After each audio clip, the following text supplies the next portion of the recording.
సర్వాధికారి అయిన దేవుడై ఉండి నిరంతరము స్తోత్రుడై ఉన్నాడు. యేసు ప్రభు ఎలా ఉన్నాడంట? ఈయన సర్వాధికారి అయిన దేవుడై ఉండి నిరంతరము స్తోత్రార్హుడై ఉన్నాడు. నిరంతరము స్తుతులకు స్తోత్రార్హుడై ఉన్నటువంటి సర్వాధికారి అయినటువంటి క్రీస్తు ప్రభు దగ్గర అలాంటి క్రీస్తు ప్రభుని అపవాది వచ్చి ఏమంటున్నాడంటే, నువ్వు నాకు మొక్కు అంటున్నాడు. ఈయనకే కోటాన కోట్ల దేవదూతలు, కోటాన కోట్ల మనుషులు మొక్కాల్సినటువంటి పరిస్థితి ఉంటే అలాంటిది సాతానుడు అంటున్నాడు, నువ్వు నాకు మొక్కితివా, ఈ రాజ్యములన్నిటినీ నీకు ఇస్తాను. అంటే నిజమేనా? ఎవరికి రాజ్యాలు అప్పగింపబడి ఉన్నవి, ఎవరికి సర్వాధికారం కలిగి ఉన్నారో మరి సాతానుడు గుర్తించలేకపోయాడు. అంటే వాడు వస్తే చెప్పే మాటలు ఎలా ఉంటాయంటే, వాడు అబద్ధమే చెప్తాడు తప్ప వాడు నిజం ఎంత మాత్రము చెప్పడు. ఒకవేళ యేసుప్రభు మనలాంటి అయి ఉంటే, అంటే వాడి యొక్క అండర్స్టాండ్మెంట్ ఏంటంటే సాతానుడిది, ఆయన పరలోకం నుంచి భూమి మీదకి వచ్చాడు కదా, శరీరాన్ని ధరించాడు కదా, ఆయనకు ఆకలి దప్పికలు ఇవన్నీ అవుతున్నాయి కదా, శరీర సంబంధమైన బలహీనత అనేది ఉంది కదా, కాబట్టి ఈయన నా మాట నమ్మేస్తాడు అనుకున్నాడేమో బహుశా సాతానుడు. అయితే యేసు ప్రభు కొలత లేని ఆత్మను పొందినటువంటి వాడు. ఒకటి ఆయన అన్లిమిటెడ్ స్పిరిచువల్ పవర్. ఇంత అంత అని కొలత లేదు ఆయనకు. ఆయన పొందినటువంటి ఆత్మ ఎంత పొందాడు అంటే ఇంత అంత కొలత లేదు ఆయన.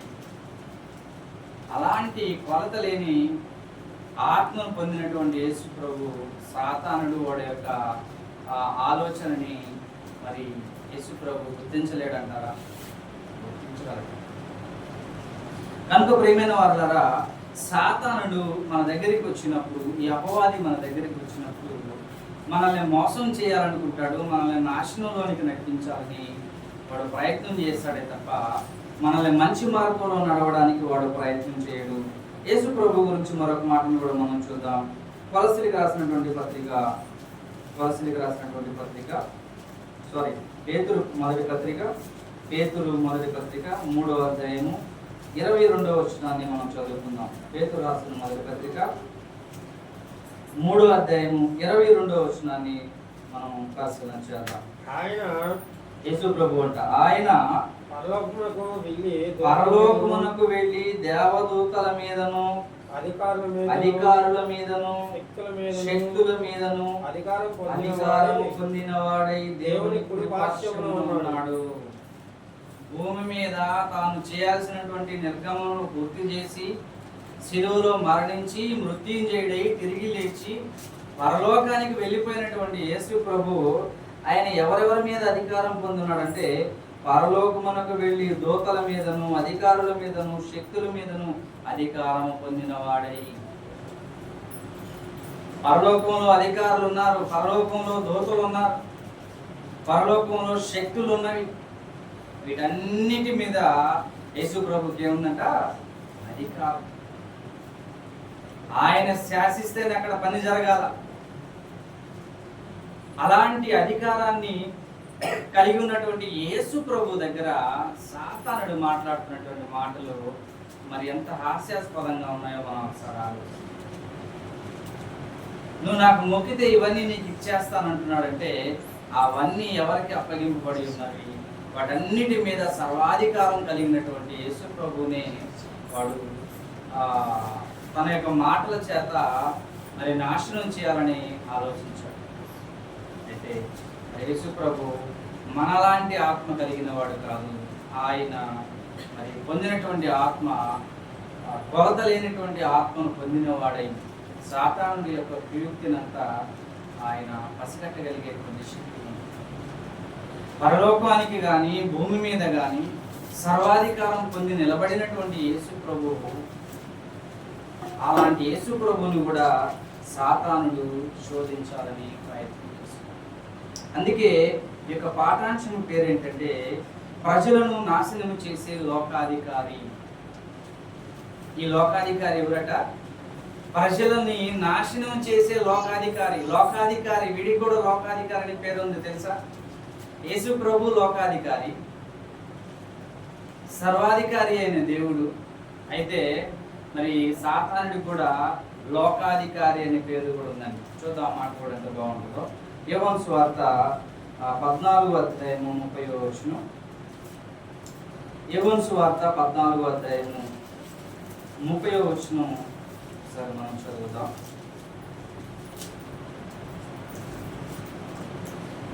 యోహాను సువార్త 14వ అధ్యాయం 30వ వచనం. ఇతను మీతో విస్తరించి మాట్లాడను, ఈ లోకాధికారి వచ్చుచున్నాడు, నాతో వానికి సంబంధం ఏమీ లేదు. ఈ లోకాధికారి వచ్చుచున్నాడు అంటే యేసు ప్రభు యొక్క శిలువ మరణం ఆసనం అవుతున్నటువంటి ఆ సమయంలో ఇక ఆయన మరి కొద్ది రోజుల్లో పట్టబడబోతుంటాడు. ఆయన్ని మరి శిలువలో చంపేటువంటి పరిస్థితి రాబోతుంది. అలాంటి పరిస్థితిలో ముందుగా ఆయన అంటున్నటువంటి మాట ఏంటంటే, ఈ లోకాధికారి వచ్చుచున్నాడు. సాతానుడు ఎవరట?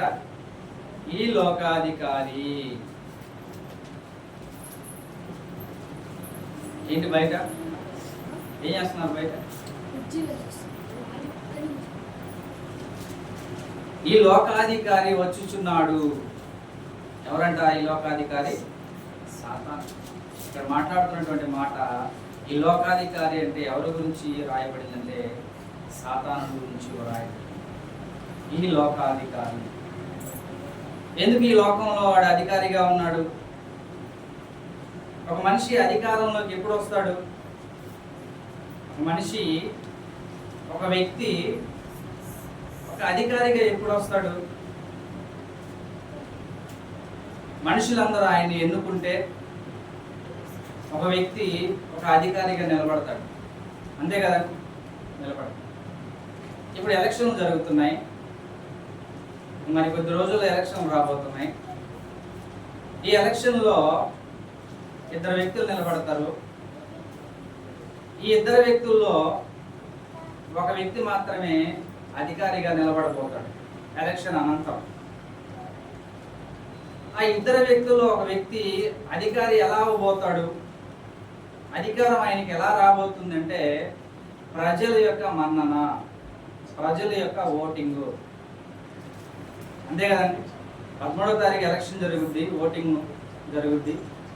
ఈ ఓటింగ్లో ఎవరైతే ఏ మనిషిని ఉద్దేశించి ఓటు వేస్తారో ఎక్కువ మెజారిటీ ఏ మనిషికి అయితే వస్తుందో, ప్రజల యొక్క మన్నన వస్తుందో, వారు ఈ యొక్క రాష్ట్రానికి అధికారిగా నిలబడబోతారు. వాస్తవమే కదండి. ఇప్పుడు సాతానుడు లోకాధికారి అయ్యాడంటే దాని అర్థం ఏంటి? సాతానుడు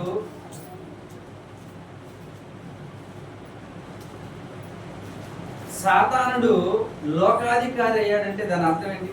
ఒక అధికారము సాతానుడికి వచ్చిందంటే దాని అర్థం ఏంటంటే సాతానుడు మాటలు వినే మనుషులు లోకంలో ఎక్కువ మంది ఉన్నారు. అర్థమవుతుందండి. సాతానుడికి అధికారం లోకంలో ఎలా వచ్చింది? దేనిని బట్టి వచ్చిందంటే మనుషులను బట్టే వచ్చింది. ఏ మనిషి అయితే సాతానుడి వైపుకి వెళ్తుంటాడో ఎక్కువ మెజారిటీ ఎవరికి ఉందంటే ఇప్పుడు లోకంలో సాతానుడికి ఎక్కువ మెజారిటీ ఉంది. దుష్ట శక్తికి ఎక్కువ మెజారిటీ ఉంది. అందుకే వాడు అంటున్నాడు లూకాసు వార్త 4వ అధ్యాయంలో, ఈ లోకరాజ్యాలన్నీ నా వశంలో ఉన్నవి, నాకు అప్పగింపబడి ఉన్నవి. అంటే దాని అర్థం ఏంటంటే లోకంలో ఉన్నటువంటి మనుషులందరూ కూడా వాడి వశంలో ఉన్నారు, వాడి ఆలోచనలో ఉన్నారు, వాడి తలంపుల ప్రకారంగా బ్రతుకుతున్నారు. కనుక వాడు మాట్లాడుతున్నటువంటి మాట ఏంటంటే వీరందరూ నా వశంలో ఉన్నారు, నా అధీనంలో ఉన్నారు, నాకు ఓటేస్తున్నారు, నన్ను గెలిపించారు. యేసు నిన్ను కాదు గెలిపించింది, లోకం నన్ను గెలిపించింది. అంతే కదండి. యేసు ప్రభు అంటాడు, ఒక పరిసయ్యుడు యేసు ప్రభు దగ్గరికి వచ్చినప్పుడు పరిసయ్యుడు ఒక మాట అడుగుతాడు, అయ్యా బోధకుడా, నువ్వు ఎక్కడ కాపురం ఉన్నావో చెప్పు, నీతో కూడా నేను వచ్చి కాపురం ఉంటానంటే యేసు ప్రభు ఏమంటాడు? అక్కడ యేసుప్రభు ఏమంటాడంటే, ఆకాశ పక్షులకు గూళ్ళు, నక్కలకు బొరేలు ఉన్నవి కానీ మనుష్య కుమారుడు తలవాల్చుటకైనను ఈ లోకంలో ఏమీ లేదట, స్థలం లేదు.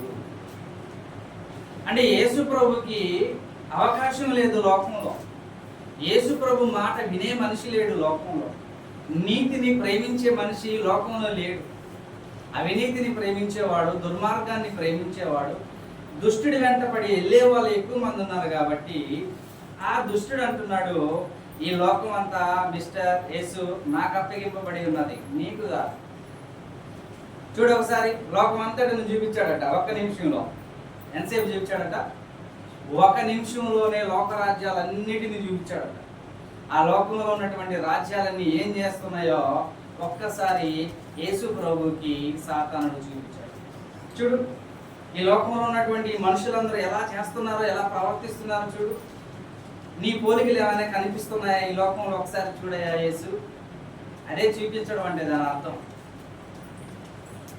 లోకమంతా చుట్టి చూపించి యేసుప్రభు సాతానుడు అంటున్నటువంటి మాట ఏంటంటే, అయ్యా ప్రభువా యేసయ్య, నీకు సంబంధించినటువంటి లక్షణాలు నేను చూపించిన వారిలో ఎవరి దగ్గరైనా ఉన్నాయా? ఒకసారి చూడు.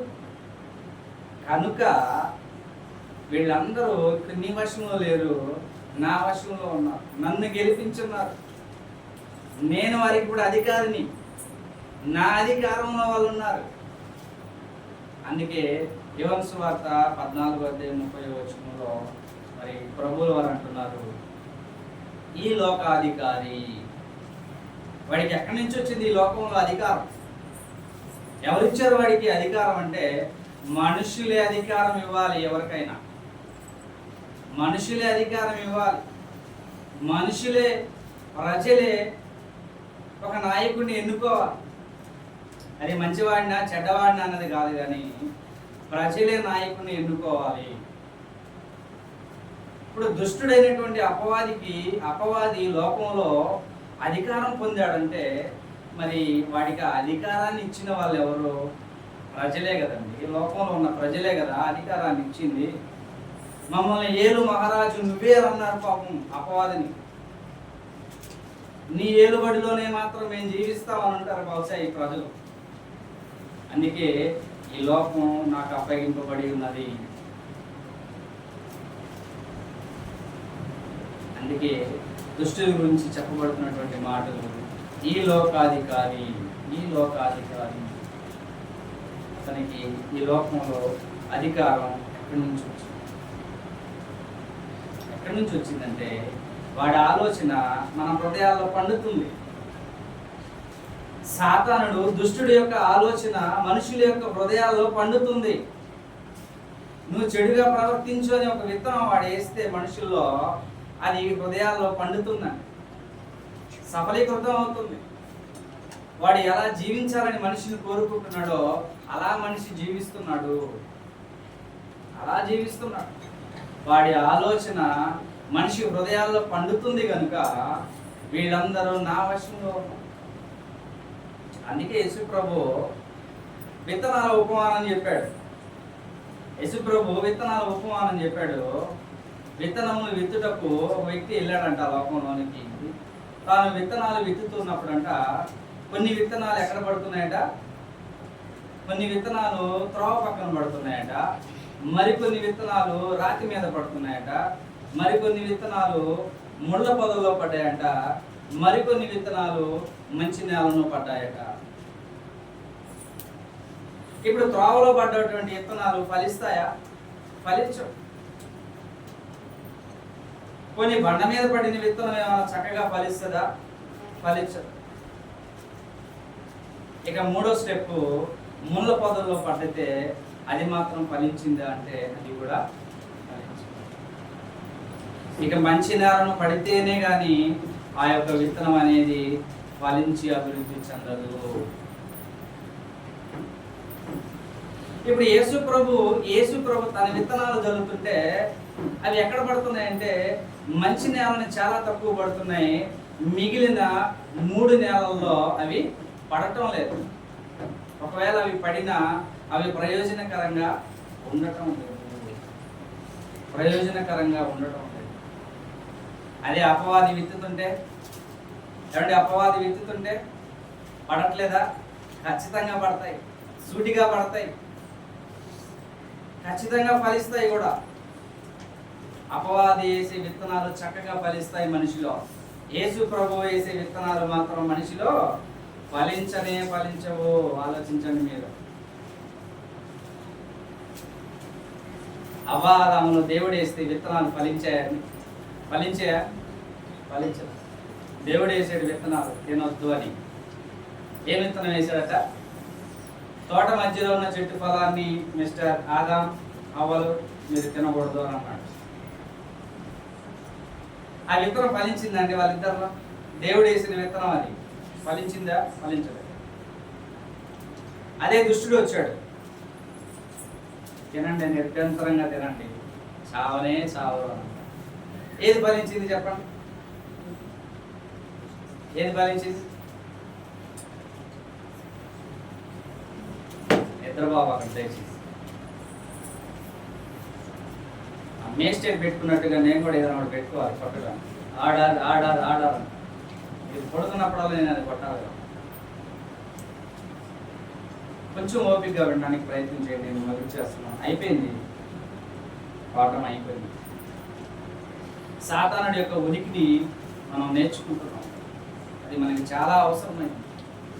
వాడి యొక్క ఆలోచనని మనం గుర్తించడం చాలా అవసరమైంది. లేకపోతే ఇది వాడి ఆలోచన అని మనం గ్రహించినప్పుడు మనం ఖచ్చితంగా వెళ్ళి నరకంలో మనం కూర్చుంటాం.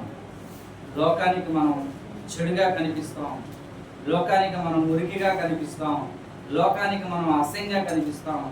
మరి ప్రాముఖ్యంగా దేవునికి అసహ్యంగా మనం కనిపిస్తాం. చూడండి, ఆదాము అవ్వలో దేవుడు వేసినటువంటి విత్తనం ఫలించలేదు, కానీ అపవాది వేసిన విత్తనం చక్కగా ఫలించేసింది. ఆదాము అవ్వలు దేవుని యొక్క భయభక్తులు తమ ఇద్దరు పిల్లల్ని పెంచుతూ ఉన్నప్పుడు మరి కయ్యూనులో దేవుని యొక్క విత్తనం ఫలించిందా? తల్లిదండ్రుల యొక్క విత్తనం ఫలిస్తుందా? కయ్యూనులో ఫలించలేదు. వాడు దుష్టుడు సంబంధి అయి తన తమ్ముడైన హేబేలుని చంపెను. వాడు ఎవరి సంబంధి అయ్యాడట? దుష్టుని సంబంధి అయి, దేవుని సంబంధి అయి కాదట. తల్లి అయిన ఆదాము అవ్వలు దేవుని మార్గంలో దేవుని మాటలు చెబుతూ పెంచారు. దేవుని మాటలు వింటూ ఎదిగినటువంటి కయ్యూను వాడు ఏ సంబంధిగా ఎదుగుతున్నాడట? ఏ సంబంధిగా ఎదుగుతున్నాడండి? తల్లిదండ్రులు మేము దేవునికి వ్యతిరేకమై పాపం చేసామయ్యా, అందుకే తోటలో నుంచి మమ్మల్ని ఈడ్చి బయటేసాడు, మనం ఇప్పుడు ఇంత కష్టపడి చెమట వచ్చి పొలాన్ని పండించుకొని తినాల్సిన కర్మ ఎందుకు వచ్చిందంటే మేమిద్దరం ఒకప్పుడు చక్కగా ఏదోను తోటలో ఉన్నాం, అక్కడ ఏ కష్టపడకుండానే నచ్చిన ఆహారాన్ని తింటూ సుఖంగా బతికామయ్యా. అయితే ఇంత కష్టం మేము ఎందుకు అనుభవిస్తున్నామంటే మేము దేవుని యొక్క మాటను అతిక్రమించినందుకు దేవుడు మమ్మల్ని బయటికి నెట్టేస్తే ఇదిగో ఈ కష్టాలు అనుభవిస్తున్నాం. కాబట్టి దేవుని మాటను మనం తూచా తప్పకుండా పాటిస్తూ జాగ్రత్తగా భయము భక్తి కలిగి జీవించాలి అని తన యొక్క అనుభవాన్ని తల్లిదండ్రులు తన పిల్లలకు చెప్పకుండా ఉండుంటారా? ఖచ్చితంగా వాళ్ళు చెప్పుకుంటారు, ఖచ్చితంగా వాళ్ళు నేర్పించుంటారు. అలాగా తమ తల్లిదండ్రుల యొక్క బోధను, దేవుని యొక్క బోధను వింటూ ఎదిగినటువంటి కయ్యూను ఎవరి సంబంధిగా ఎదుగుతున్నాడట? ఎవరి సంబంధిగా ఎదుగుతున్నాడండి? దుష్టిని సంబంధి అయి. అర్థమవుతున్నాయని చెప్పి తల్లిదండ్రుల యొక్క మాటలు, దేవుని మాటలు వింటూ ఎదిగినటువంటి కయ్యూను వాడు ఎదిగేటప్పుడు ఎలా ఎదుగుతున్నాడంటే దుష్టుని సంబంధిగా ఎదుగుతున్నాడు. మన లోకంలో అంటే కదా, వీడు పాము లాంటోడు, వీడు పాముకి పాలు పోసి పెంచినా దాంట్లో పుట్టేది ఏం పుట్టద్దంట? తేనె పుట్టద్దండి. కలిస్తే తేనె వస్తుంది, విషం వస్తుందా? పాముకి పాలు పోసి కోడిగుడ్లు పెట్టి పెంచొచ్చు, తింటది, పెరుగుద్ది. కానీ అది కరిస్తే ఏ వెన్నో నెయ్యో తేనో రాదు, బయటికి ఏమొస్తుందట? విషం వస్తుంది, విషం వస్తుంది. తల్లిదండ్రుల యొక్క పెంపకంలో దేవుని యొక్క మాటల రూపంలో, దేవుని యొక్క మాటల ద్వారా ఎదుగుతున్నటువంటి కయ్యూను మాటలు వింటున్నాడు. అయితే వీడు ఎదిగే కొద్దీ ఎలా ఎదిగాడంటే దుష్టుని సంబంధిగా ఎదుగుతున్నాడు. మాటలేమో దేవుని మాటలు వింటున్నాడు, మాటలేమో దేవుని మాటలు వింటున్నాడు, కానీ వీడు ఎదగడం ఎలా ఎదుగుతున్నాడట? దుష్టుని సంబంధిగా ఎదుగుతున్నాడట. అది ఎలా సాధ్యమైంది? ఎలా సాధ్యమైంది అంటే తల్లి తండ్రి మాట వింటున్నాడు కానీ అది వినిపించుకోవాలా. ఏం చేయట్లేదట? వింటున్నాడు కానీ వీడు వినట్లా. పనుకోబెట్టి జోకొడుతూ చెప్తా ఉంటారేమో, ఈడేమో నిద్రపోయి ఉంటాడు బహుశా. ఎందుకంటే దేవుడు మాట్లాడే వీడికి నచ్చవుగా. అందుకే కయ్యూను గురించి చెప్పబడినటువంటి మాట ఏంటంటే, కయ్యూను దుష్టుని సంబంధి అయి తన తమ్ముడైన హేబేలుని చంపెను. దుష్టుని సంబంధి. దేవుని మాటలు ఇంటూ ఎదిగిన మనిషి దుష్టుని సంబంధి ఎలా అవుతున్నాడు? ఆలోచించాలి మీరు. అవుతాడు మనిషి. దేవుని మాటలు వ్యక్తపడుతున్నా ఆ మాటలు లోపలికి వెళ్ళకపోతే దుష్టుని సంబంధిగానే బతుకుతాడు వాడు. ఇది నా మంచి కొరకు, ఇది నా మేలు కొరకు, ఇది నా రక్షణ కొరకు, నా దేవుడు నాకు తెలియజేస్తున్నాడే అని ఆ దేవుని మాటలు మన హృదయంలో ఉంచుకోకపోతే, ఆ మాటలకు మనం కొంచెం ఎడవిస్తే ఈ లోపల సాతానుడు ఇంజెక్ట్ చేస్తాడు వాడి మాటలు. కొంచెం గ్యాప్ ఇచ్చావంటే చాలు. అర్థమవుతున్నాయా? కొంచెం గ్యాప్ ఇచ్చావంటే దేవుని మాటలకి, కొంచెం నిర్లక్ష్యం చేసావంటే ఈ లోపల సాతానుడు వాడి యొక్క మాటలు ఇంజెక్ట్ చేస్తాడు. అవి సూటిగా వెళ్ళి మన హృదయంలోనికి తగిలిపోతాయి. కనుక దేవుని ప్రియులారా, లోకాన్ని నాశనం చేసేటువంటి నాశన పుత్రుడు అపవాదిని గురించి మనం ఆలోచిస్తూ ఉన్నాం. వాడి ఆలోచనని, వాడి యొక్క ఫలితాన్ని మనం పసిగడుతున్నాం. జాగ్రత్త. మంచి మాటల కంటే ఇవాళ చెడు మాటలు, నిజం కంటే ఇవాళ అబద్ధము చాలా ఫాస్ట్గా వ్యాపించేటువంటి పరిస్థితి. పిల్లలు తల్లిదండ్రుల మాటలు వినరు కానీ పిల్లలు లోకంలో ఉన్నటువంటి మనుషుల మాటలు ఎక్కువగా వినేటువంటి పరిస్థితి. మనుషులు దేవుని మాట వినరు కానీ చెడు ఆలోచన, దుష్టుని యొక్క మాటలు వినడమే ఎక్కువ ఇష్టమైనటువంటి పరిస్థితి.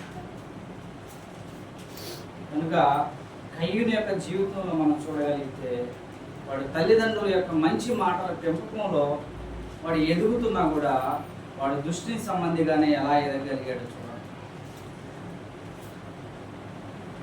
అంటే దాని అర్థం ఏంటంటే ఆల్రెడీ దుష్టునికి, అపవాదికి వాడు ఏం చేశాడట? చోటు చేశాడు.